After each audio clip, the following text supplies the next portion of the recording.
దేవుని నామానికి స్తుతి కలుగును గాక. ఈ ప్రాతకాల ఆరాధనలో దేవుని వాక్యము ద్వారా మనం దేవునిలోకి వెళదాం. పేతురు రాసిన 2వ పత్రిక 1వ అధ్యాయం 17వ వచనం చదువుకుందాం. పేతురు రాసిన 2వ పత్రిక 1వ అధ్యాయం 17వ వచనం. ఆయన మహాత్మ్యమును మేము కన్నులారా చూచిన వారమై తెలిపితిమి. ఈయన నా ప్రియ కుమారుడు, ఈయనందు నేను ఆనందించున్నాను శబ్దం మహా దివ్య మహిమ నుండి ఆయన వద్దకు వచ్చినప్పుడు తండ్రి అయిన దేవుని వల్ల ఘనతయు మహిమయు ఆయన పొందగా యేసు ప్రభువు రూపాంతరం చెందినప్పుడు పేతురు, యాకోబు, యోహాను అక్కడ ఉన్నారు, మనం గమనించాలి. పేతురు కూడా యేసు యొక్క రూపాంతరం చూశాడు కనుక ఆయన దేవుడిని గట్టిగా నమ్ముతున్నాడు. ఆయన సాక్ష్యం ఇస్తున్నాడు. ఏమి ఇస్తున్నాడు అంటే, ఆయన మహత్యమును మేము కన్నులారా చూచితిమి. ఒక విషయానికి సాక్ష్యం ఏమిటంటే, ఒక విషయం జరిగినప్పుడు అది ఖచ్చితంగా జరిగిందనడానికి దానికి కొన్ని సాక్ష్యాలు కావాలి. ఇక్కడ యేసయ్య రూపాంతరము చెందినప్పుడు మేము కన్నులారా చూసామని పేతురు చెబుతూ ఉన్నాడు. అయితే మన సాక్ష్యం ఎలా ఉన్నది? ఈ ఉదయకాలమున మన సాక్ష్యం ఎలా ఉన్నది? అనేక సార్లు మనం బాప్తిస్తాన్ని గురించి, రక్షణ గురించి, నిత్య జీవాన్ని గురించి మన దేవుని సేవకుల ద్వారా విని ఉన్నాం. ఎప్పుడు వినేవారే కాకుండా మనకున్న సంబంధాన్ని, మనకున్న దేవునితో ఉన్న సంబంధాన్ని సాక్ష్యం ద్వారా తెలపాలి. సాక్ష్యం ద్వారా పేతురు అంటున్నాడు, నేను ఆ యొక్క దివ్య శబ్దం నుండి ఒక మహిమలో ఒక శబ్దం వినగా యేసు ప్రభు దేవుడని నేను చూచాను అని చెప్తున్నాడు. మనకు అటువంటి సాక్ష్యం ఉన్నదా? యేసు యొక్క 11 మంది శిష్యుల్లో యోహాను తప్ప 10 మంది కూడా హతసాక్షులైపోయారు. సెయింట్ థామస్, మన దేశానికి వచ్చిన సెయింట్ థామస్ చెన్నై అనేక పరిసర ప్రాంతాల్లో ప్రత్యక్షంగా సాక్ష్యం ఇచ్చి హతసాక్షి అయ్యాడు. ఆయన సాక్ష్యం అనేక మందికి అనుకూలం ఉందని గమనించాలి. ఈ యొక్క సాక్ష్యము పరలోకం నుంచి వచ్చింది. ఈ శబ్దం ఆ యొక్క యేసు ప్రభువును చూచామని వారు అంత చక్కగా సాక్ష్యం ఇస్తున్నారు. అయితే లూకా సువార్త 24వ అధ్యాయం 48వ వచనంలో, లూకా సువార్త 24వ అధ్యాయం 48వ వచనంలో మనము ఈ సంగతులకు మీరే సాక్షులు కాబట్టి ఇంత చక్కటి సాక్ష్యాన్ని మనం కలిగి ఉన్నామా? ఈ ప్రాతకాలమున, ఉదయకాలమున కొన్ని విషయాలు మనం తెలుసుకుందాం. ప్రథమ శిష్యుల సాక్ష్యం అంత శక్తివంతముగా ఉంది. ప్రథమ శిష్యులు ఏమంటున్నాడు? ఇదిగో ఈయన దేవుని కుమారుడని తెలియచేస్తున్నాడు. యేసు ప్రభువు కూడా ఒకసారి మనం గమనించినట్లయితే నాకు సాక్షులుగా ఉండాలని స్వయముగా ఆయన ప్రకటిస్తున్నాడు. మీరు నాకు సాక్షులుగా ఉండాలి, నేను దేవుడని, నేను మెస్సీయనని మీరు నా సాక్ష్యం బిడ్డలుగా ఉండాలి. అందుకే యేసు ప్రభు జీవితం మనం చూసినట్లయితే తన శిష్యులతో జీవించి ఉండి, శ్రమపడి, మరణించి, సమాధి చేయబడి, 3వ దినమున సమాధి గెలిచి 40 రోజులు వారి మధ్య ఉండి వారికి బోధించి చివరకు తన తండ్రి యుద్ధకు ఆరోపణమాయను. మనం అపోస్తల కార్యం ఒకసారి గమనించినట్లయితే అపోస్తల కార్యములు ఎంత మంచి సాక్ష్యమో మనం చూద్దాం. అపోస్తల కార్యములు 1వ అధ్యాయం 9వ వచనములో, మన 8వ వచనములో, అయినను పరిశుద్ధాత్మ మీ మీదకు వచ్చినప్పుడు మీరు శక్తి నొందిరి కనుక మీరు యెరూషలేములోను యూదయ సమరయ దేశమంతటను భూదిగంతముల వరకును నాకు సాక్షులయ్యుందురు. ఈ మాటలు చెప్పి వారు చూచుతుండగా ఆయన ఆరోహణమైను. అప్పుడు వారి కన్నులకు కనబడకుండా ఒక మేఘం ఆయన కొనిపోయిను. ఎంత చక్కటి సాక్ష్యం అండి! కాబట్టి యేసు ప్రభు దేవుడని అనేక మంది సాక్ష్యం ఇచ్చారు. మన సాక్ష్యం ఎలా ఉన్నది? ఈ ఉదయకాలమున మనం ఎలా ఉండాలో గమనించినట్లయితే 3 విషయాలు మనం మాట్లాడుకుందాం. క్రైస్తవులందరూ కూడా సాక్ష్యం ఇవ్వాలి, సువార్తను ప్రకటించాలి, పలుమార్లు సందర్శించాలి, సాక్ష్యం ఇవ్వడం కొనసాగించాలి. 3వది గమనించినట్లయితే రక్తాపరాధం లేకుండా ఉండటానికి మనం సాక్ష్యం ఇవ్వాలి. మొదటి విషయాన్ని గమనిద్దాం. క్రైస్తవులందరూ సాక్ష్యం ఇవ్వాలి. సాక్ష్యం ఇవ్వాలా తెలుసా? అంగీకారాన్ని పొందటానికి, యేసు ప్రభువే దేవుడని అంగీకారం పొందటానికి మనుష్యుల ఎదుట మనం సాక్ష్యంగా యేసు ప్రభు దేవుడిని ఒప్పుకోవాలి. మన సాక్ష్యాత్మక జీవితం మొదలు పెట్టేటప్పుడు యేసు ప్రభు దేవుడని మన అంగీకారం తెలపాలి. మత్తయి సువార్త 10వ అధ్యాయం 32వ వచనములో, మత్తయి సువార్త 10వ అధ్యాయం 32వ వచనములో, మనుష్యుల ఎదుట నన్ను ఒప్పుకొని వాడెవడో పరలోకమందున్న నా తండ్రి ఎదుట నేనును వారిని ఒప్పుకొందును. నువ్వు క్రైస్తవ సాక్ష్యం ఉండాలనుకుంటున్నావా? నేను క్రైస్తవ సాక్ష్యం ఉండాలనుకుంటున్నానా? అయితే మనం చేసిన మొదటి పని ఏంటంటే అంగీకారం పొందడానికి మనుష్యుల ఎదుట యేసు ప్రభుని ఒప్పుకోవాలి. వాక్యానుసారంగా ప్రవర్తించాలి. విశ్వాసాన్ని ప్రదర్శించాలి. ముందు వాక్యానుసారంగా ప్రవర్తించాలి.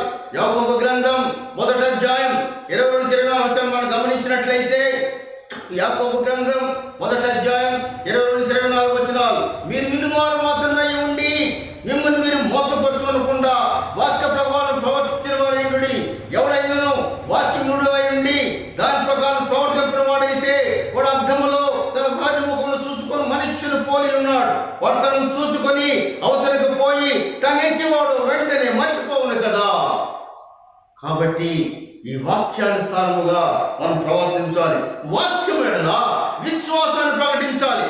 మనుషుల ఎదుట అంగీకారం తెలపాలి యేసు ప్రభు దేవుడని. రెండవదిగా వాక్యానుసారంగా ప్రవర్తించాలి. విశ్వాసాన్ని ప్రకటించాలి.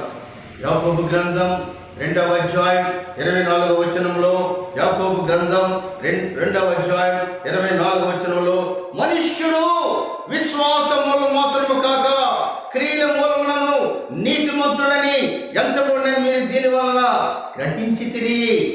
అలాగే కొత్త వారు కూడా బోధకుల వారు ఎప్పుడు వినేవారే కాకుండా వాక్యాన్ని అర్థం చేసుకునే వారే కాకుండా యేసు ప్రభు మనకు గొప్ప ఆజ్ఞ ఒకటి ఇచ్చాడు. ఆజ్ఞ ప్రకారం మనము కూడా కొత్త వారు కూడా బోధకుల వారి. మత్తయి సువార్త 8వ అధ్యాయం 19 వచనాలు మనం చదువుకున్నట్లయితే, కాబట్టి మీరు వెళ్ళి సమస్త జనులను శిష్యులుగా చేయండి, తండ్రి యొక్కయు కుమారుని యొక్కయు పరిశుద్ధాత్మ యొక్కయు నామములోనికి వారికి బాప్తిస్మం ఇచ్చుచు నేను మీకు ఏ సంగతులను ఆజ్ఞాపించుతునో వాటన్నింటినీ గైకొనమని వారికి బోధించుడి. అదిగో యుగ సమాప్తి వరకు నేను సదాకాలం మీతో కూడా ఉన్నానని యేసయ్య పలుకుతూ ఉన్నాడు. మొదటి ప్రశ్న మనం గమనించినట్లయితే క్రైస్తవులందరూ సాక్ష్యం ఇవ్వాలి. ముందు సాక్ష్యం ఇవ్వాలంటే యేసు ప్రభుని దేవుడుగా అంగీకరించాలి.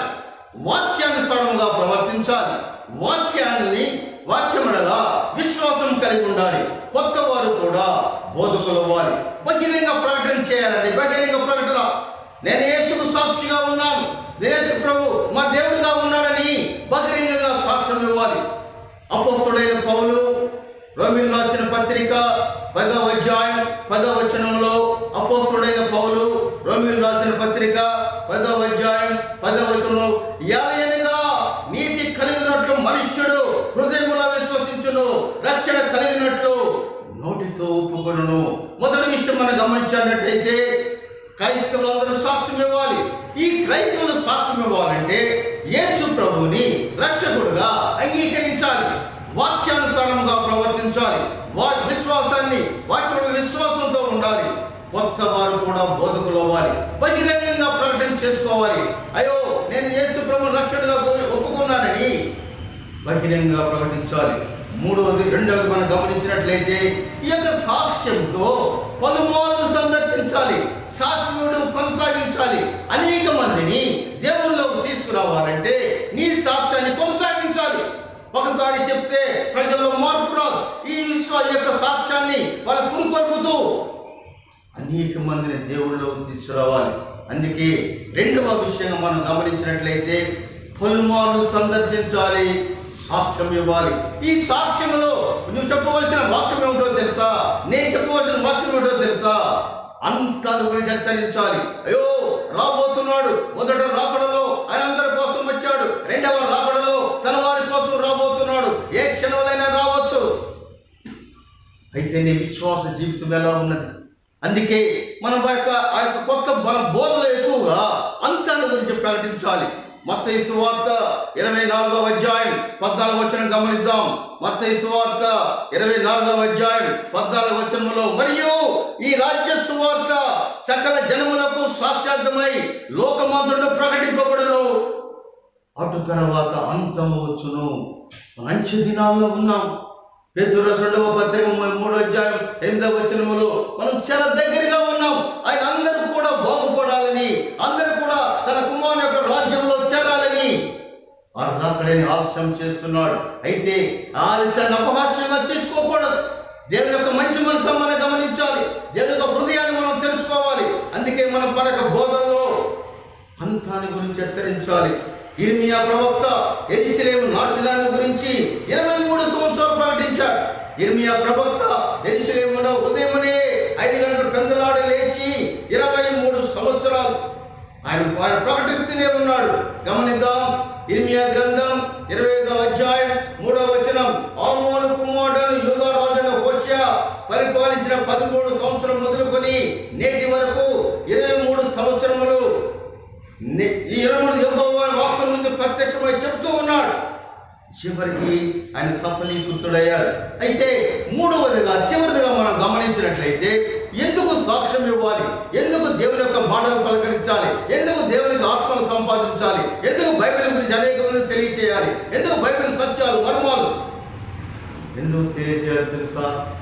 రక్తాపరాధ శిక్ష లేకుండా మన వాక్యాన్ని ప్రకటించకపోతే రక్తాపరాధ శిక్ష ఉంటుంది. కాబట్టి ఈ రక్తాపరాధ శిక్ష తప్పించుకోవాలంటే సమీపిస్తున్న అంతాల గురించి నువ్వు ప్రకటించాలి. అంచె దినాల్లో ఉన్నాం కాబట్టి దేవుని యొక్క రాజ్యాల గురించి ప్రకటించాలి. ఎహెచ్కేల్ గ్రంథం 33వ అధ్యాయం 7వ వచనం మనం గమనించినట్లయితే, ఎహెచ్కేల్ గ్రంథం 33వ అధ్యాయం 7వ వచనం, నరపుత్రుడా, నేను ఇశ్రాయేలు కావలమనిగా నియమించి ఉన్నాను కనుక నువ్వు నా నోటి మాటలు విని నాకు ప్రతిగా వారిని హెచ్చరిక చేయాలండి, హెచ్చరిక చేయాలి.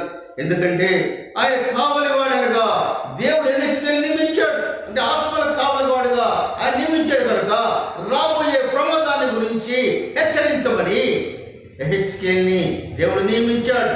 అలాగే మనము కూడా మనం చేసిన ప్రతి మాటలను కూడా మనం చెప్పాలి. అలాగే అంతాన్ని గురించి మనం హెచ్చరించాలి. అలా చేసినట్లయితే ఆ రక్తాపరాధ శిక్ష మనకు రాదు. నీకు తెలిసిన విషయంలో చెప్పకపోతే నీకు శిక్ష ఏమిటో తెలుసా? నాకు తెలిసిన విషయం చెప్పకపోతే నాకు శిక్ష ఏమిటో తెలుసా? ఎహెచ్కేల్ గ్రంథం 33వ అధ్యాయం 8-9 వచనాలు మనం గమనించినట్లయితే, ఎహెచ్కేల్ గ్రంథం 33వ అధ్యాయం 8-9 వచనాలు, దుర్మార్గుడా, నువ్వు నిశ్చయముగా మరణం పొందుదువని దుర్మార్గుడు నేను సెలవీయగా అతడు తన దుర్మార్గతను విడిచి జాగ్రత్త పడినట్లు నీవు ఆ దుర్మార్గులకు నా మాట తెలియజేయనలా ఆ దుర్మార్గుడు తన దోషాన్ని బట్టి మరణం నందును కానీ అతని ప్రాణముల గురించి నిన్ను విచారణ చేయుదును. ఎంత చక్కటి మాట గమనించును.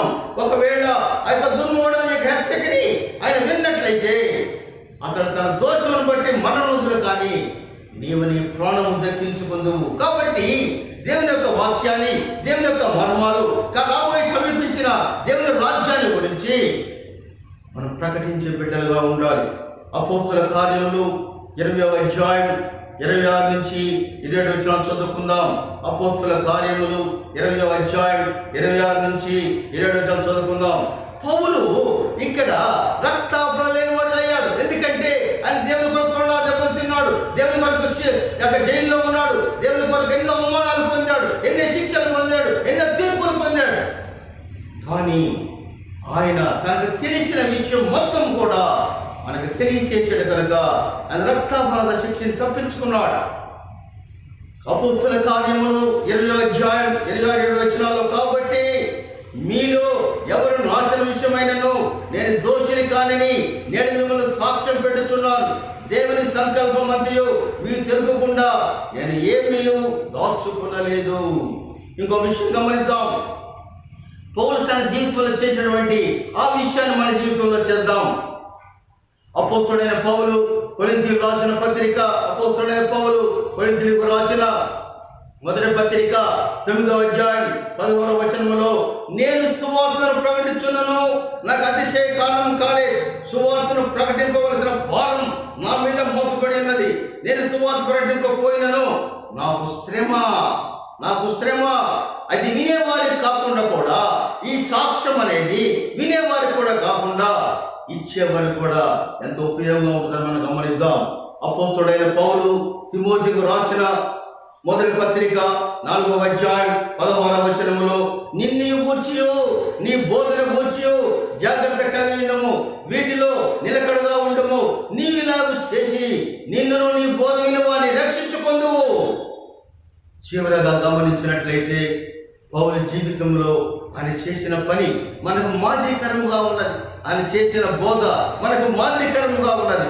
అపోస్తలుడైన పౌలు కొరింథీయులకు రాసిన మొదటి పత్రిక 9వ అధ్యాయం 22వ వచనం. అపోస్తలుడైన పౌలు కొరింథీయులకు రాసిన మొదటి పత్రిక 9వ అధ్యాయం 22వ వచనంలో, బలహీనులను సంపాదించుకున్నటకు బలహీనులకు బలహీనుడనైతిని, ఏ విధము చేతనైనను కొందరిని రక్షింపవాలని అందరికీ అన్న విధముల వాడై ఉన్నాను. ఎంత చక్కటి మాట అండి. ప్రజల్లోకి వెళ్ళాలి. యేసు ప్రభువు కూడా తన యొక్క బోధనా కార్యక్రమాన్ని ప్రజల్లోకి వెళ్ళాడు. ప్రజలు రావాలని కోరుకోలేదు. అలాగే పౌలు కూడా బలహీనులు సంపాదించుకున్నటకు బలహీనులకు బలహీనుడైతిని, ఏ విధము చేతనైనను కొందరిని రక్షింపవాలని అందరికీ అన్ని విధముల వాడనైతిని. ఎంత చక్కటి సాక్ష్యం. ఈ సాక్ష్యాన్ని మనం గమనించిన తర్వాత మరిన్ని విషయాలు మనం తెలుసుకున్నామంటే, నన్ను కూర్చొని సాక్ష్యం ఇస్తున్న యేసుప్రభు అంటున్నాడు. నన్ను గురించి బైబిల్ కూడా సాక్ష్యం ఇస్తుందని యేసయ్య తన నోటితో పలుకుతూ ఉన్నాడు. యోహాను సువార్త 5వ అధ్యాయం 39వ వచనం. యోహాను సువార్త 5వ అధ్యాయం 39వ వచనం. లేఖనములందు మీకు నిత్య జీవం కలను తలుచుచు వాటిని పరిశీలించుము, అవి నన్ను గురించి సాక్ష్యం ఇచ్చుచున్నవి.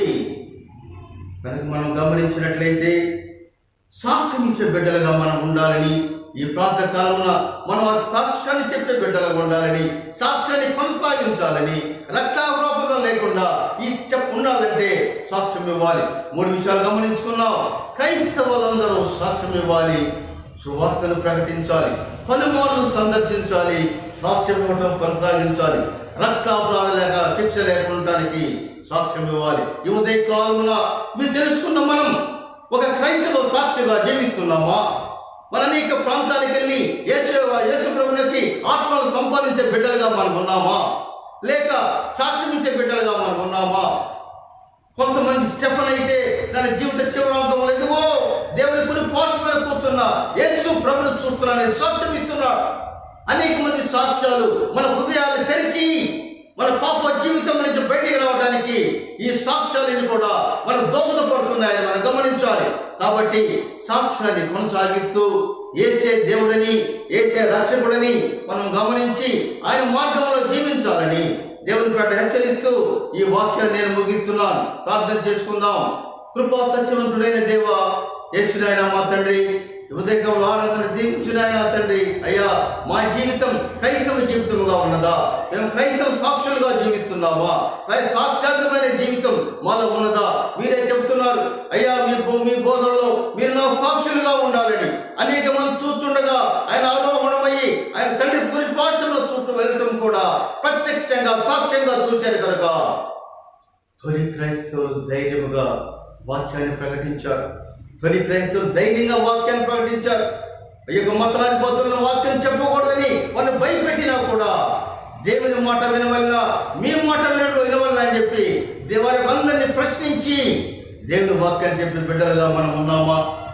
ఈ యొక్క లోకంలో ప్రస్తుత ప్రభుత్వ పరిపాలనలో అనేకమైన శ్రమలు ఎదుర్కొంటున్నాం, అనేకమైన బాధలు పడుతున్నాం. ఆ తొలి క్రైస్తవుల్లాగా నేను దేవుని మాట వినడం కంటే మీ మాట వినడం వేలని చెప్పగలుగుతున్నామా? నేను ఉన్నది కన్నది చూడకుండా ఉండలేమని దేవుని యొక్క పేతురు యాకోబు యోహాను చెప్పినట్లుగా మనం ఈ స్తోత చెప్పగలమా? కాబట్టి మన సాక్ష్యాన్ని మనం ముగించుకోకుండా చివరి వరకు అంతవరకు సాక్ష్యమైన బిడ్డలుగా ఉండి అనేక సాక్ష్యాలు తీసుకురావాలని తండ్రి దేవా, ఈ క్లోపేట ప్రాంతంలో ఎంతమంది అవసరంతో ఉన్నారో తండ్రి, వారిని సొంతపరిచి ముట్టడి చేయడం తండ్రి. అలాగే నాయన, ఇంత చక్కటి కార్యక్రమం చేస్తున్న శిశువ బిడ్డలు దీవించి వారి కుటుంబాలను ఆశీర్వదించి వాళ్ళ యొక్క భవిష్యత్తును నిర్దేశించమని ఉదయ కాలమున ఈ కొద్ది వినపంలో తండ్రి యేసుక్రీస్తు పేరట అతి వినయముగా వేడుకొనుచున్నాను తండ్రి. ఆమేన్. పరలోకముందున్న మా తండ్రి, నీ నామం పరిశుద్ధపరచబడును గాక, నీ రాజ్యం మాకు వచ్చును గాక, నీ చిత్తం పరలోకం నెరవేర్చున్నట్లు భూమి మీద నెరవేరును గాక. మా దినాహారం నేడు మాకు దయచేయము, మనసు ప్రేమించిన ప్రకారం క్షమించము, మమ్మల్ని శోధన లేకుండా కీడును తప్పించము. ఎందుకంటే రాజ్యము, బలము, మహిమ నిరంతరము నీవే ఉన్నావు తండ్రి. ఆమేన్. సమస్త జ్ఞానం మించిన దేవుని సమాధానం యేసుక్రీస్తు కృప వల్ల శిశువై బిడ్డలకు, కుటుంబాలకు అందరికీ ఆదరించును గాక. ఆమేన్, ఆమేన్, ఆమేన్.